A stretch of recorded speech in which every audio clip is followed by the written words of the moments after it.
বুঝবি একদিন কি ছিলাম রে আমি তোর। بصراحة بطيبة قلبه مش موجود بصراحة رح أحبه بدون حدود তোমার সুখ দুঃখের পার্টনার আমি। আমি তো তোমাকে ভালোবাসি।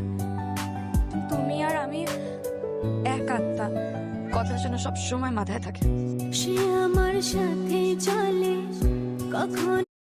সবচেয়ে বড় চাকরি হচ্ছে নামাজ, যার বেতন হচ্ছে জান্নাত। আল্লাহ যেন আমাদের সবাইকে নিয়মিত 5 ওয়াক্ত নামাজ পড়ার তৌফিক। আজ বছরের শেষ জমা, জানি না এটা কার জীবনের শেষ জমা হয়।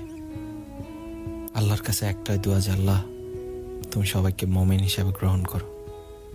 আমিন।